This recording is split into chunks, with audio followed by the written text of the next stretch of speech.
What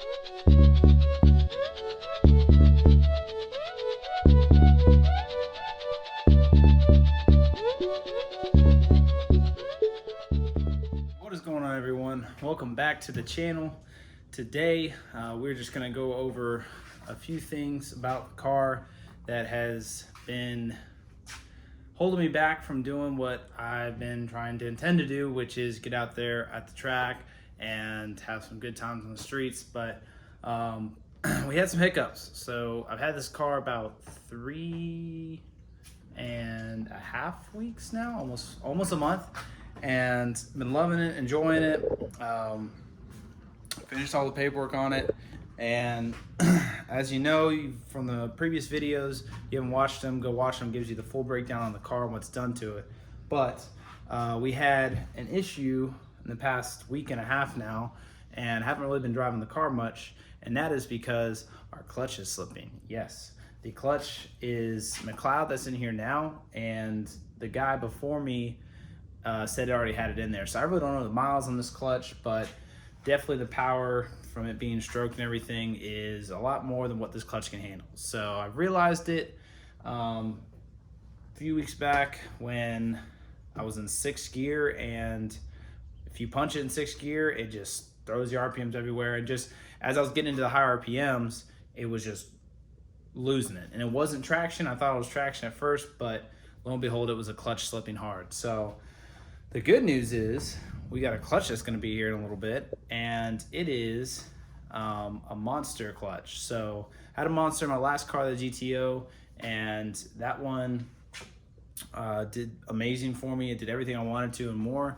So this time we're going to a twin disc. It's a Monster LT1SC, and I am going to put it in. Hopefully I can get it done this week. I have literally Sunday off, and I'm gonna try to do it in one day, as well as some other things for it. So just a few things. It's like, if you're in there, you might as well do.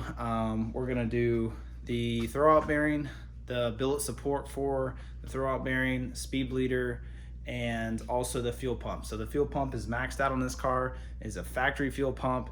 It is a pain to get to, but we're using a lift my buddy's gonna help me out with to do this whole project, and we're gonna make a great video on that, give you guys good instructions, because honestly I don't know of many videos on YouTube that I've looked at and seen with really good details on how to do these things I'm trying to do. Like, everyone, there's videos out there on how to take out a transmission, but nothing detailed enough. So I'm gonna try to make a video as best as I can with doing that and helping y'all out, so you guys will have a better understanding of how to do it. It really isn't that hard.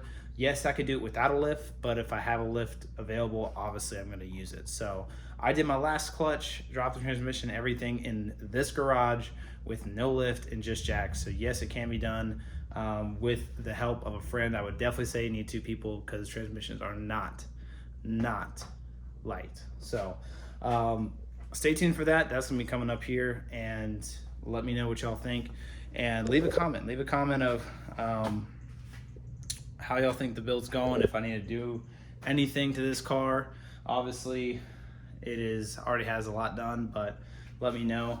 But we're going to weigh, oh, I didn't even say this, we got tires. So we got 28, 1150, 17 Hoosiers QuickTime Pros. These are the biases. So new to me, drove on them a little bit. They got probably 100 so miles on them. They're dirty, but they're still brand new. But obviously I can't put them to the test because the clutch just slips, and a good sticky tire is obviously going to blow up a clutch that's already burnt. So the factory's on there now. I tried to film this earlier and I messed it up. I apparently didn't save it, so you'll see some clips bounce around. But essentially we're going to weigh this thing and see what the difference is. So the Hoosiers and their 17s and versus the factories 20s on a factory tire, so you guys can get some feedback on what the actual weight difference is. Now I would do the fronts. Unfortunately, we're still stuck with these fronts because the matching front runners, not the GTO ones, those are actually sold. I'm shipping those out tomorrow. But the D5s I need them in an 18. I couldn't fit these because the studs are too long and they don't fit with the Brembos. So I need to go to an 18. They are back ordered. They are back ordered for the Camaros. So I'm waiting God knows how long on everything, because that's just how it is right now on the parts. Everything right now is all back order, no ETAs. So whatever. But when those come in, we will definitely throw some Hoosiers on there with the back tire, and we'll weigh in. And I want to get a total difference of what everything is from factory, all four, versus a drag pack, and how much weight you actually lose. Because this car weighs 4,000 pounds. It was 4,007 with me in it, full tank of gas. And I want to know the difference on what it'll do with just a drag pack alone. We're still full interior, plus a Procharged on top of it. So, I mean, this thing's a boat. It's heavy. So we definitely need the power to make up for it. But what I got already to show you, this is a new throwout bearing. And the billet bearing support I got from Monster will be replacing this black one here. So you can see this is plastic, and that actually ends up melting on higher horsepower revving cars. So don't want to risk it. I'm going to take this one apart when I get the clutch in and put in the billet support. We have a speed bleeder, which when I ordered it, they sent me the wrong one. So if you need the hookup on a 98 to 02 speed bleeder, there you go. It's about 3 foot long. And that is why. It's because this is way too big.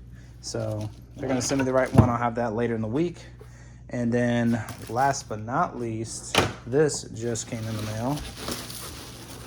And it is a original equipment factory ZL1 fuel pump for these cars. So I have fresh oil.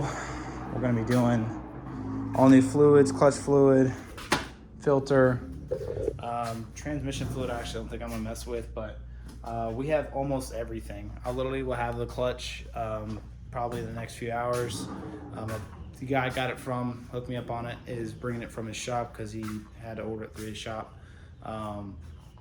So he's driving it to my house when he gets off work. So we will be putting that in, and the fuel pump will put in because it's already there. Everything's going to be dropped anyway, just a couple more bolts and connections.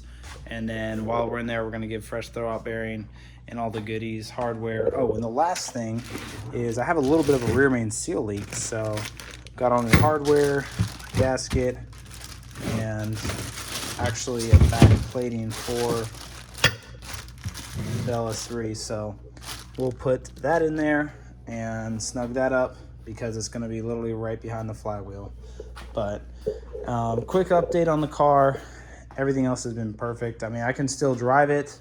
I drove it 50 miles today, just doing some run around town, but it just slips, and I'm obviously only going to make it worse.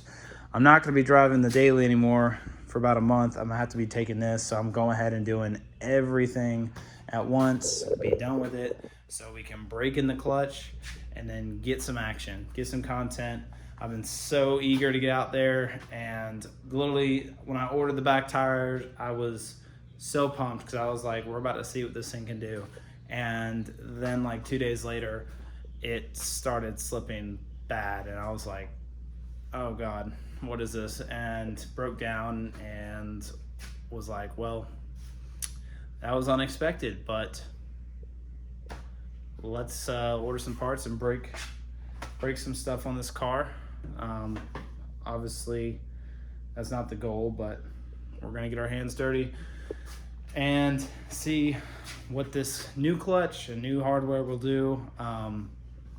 Since this is a stroked out 416, then it actually takes 8 quarts of oil, which is a crap ton. So we'll be filling all that in, get a new filter on her, and we'll be good to go. But nothing crazy yet, just giving y'all an update on everything. I know it's been a minute, but I didn't want y'all just to next video to be all of a sudden all these new parts in the car and like what happened, you know.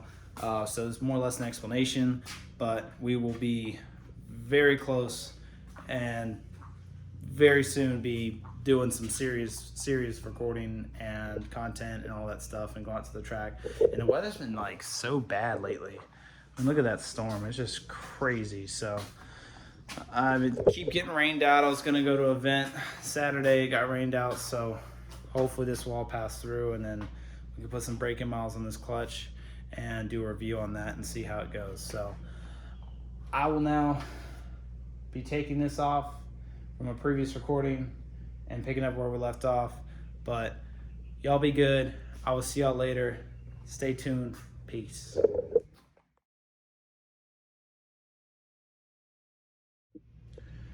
All right, we got the tire off. We're gonna first start out by measuring this factory one just for safe measure. It should be between 68, 70 pounds, somewhere in there. And then curious to see what this actually weighs and what the difference will be. So let me set this up, turn this on. Good old fashioned Walmart scale. And set this on here evenly. We got 69.8, right at 70 pounds. Jeez. Okay. So we're gonna let that reset itself, do its thing. And we're gonna weigh this. This weighs, I'm gonna go with probably 45 to 50 pounds, somewhere in there. But we will see. I know it's definitely, obviously it's gonna be lighter, but curiosity killed the cat, so let's see. Set this on here evenly.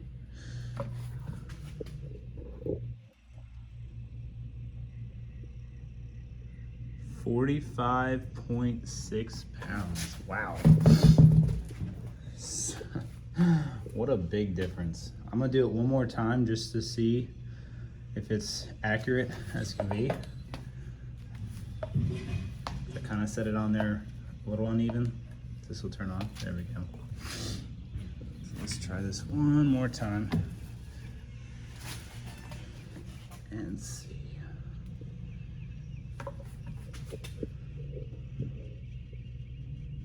Yep, 45.6. So let's set that there. Okay. So what a change. I mean, honestly, besides the actual, like, I can feel the difference in the car when it's going, on just the difference because of the bias ply versus obviously a hard tire, all season tire. Now, that, like I said, that's factory size, factory wheel. So there's as accurate as can be on weight measurement. There's 32, 35 pounds there in here. These have about 20 in them. But you're talking about 45 to 70 pounds. So there you have it. That is your difference. Obviously, that is for one. And I wish I could do the fronts, but like I said, they're back ordered. As soon as I get them, I will measure them and get a overall weight reduction, like a total number for you guys. But I'm limited to what I can do, obviously, right now. So I would say with the size difference on the front, because these are staggered, it's 245 versus 275. I mean, you might lose a few pounds there, but still a drastic amount of weight having to be rotated that's less on the drag pack. So super good, super happy with that. I mean, I knew I was gonna have to go the drag pack route, but did not know I was going to need the clutch. So she's dirty, she needs a bath too, but that is it. Thank you for staying tuned, and we will see you guys on the next one for the breakdown of getting underneath this car and getting dirty with it, even though I didn't want to, but we're going to. So we'll see you on the next one. Peace.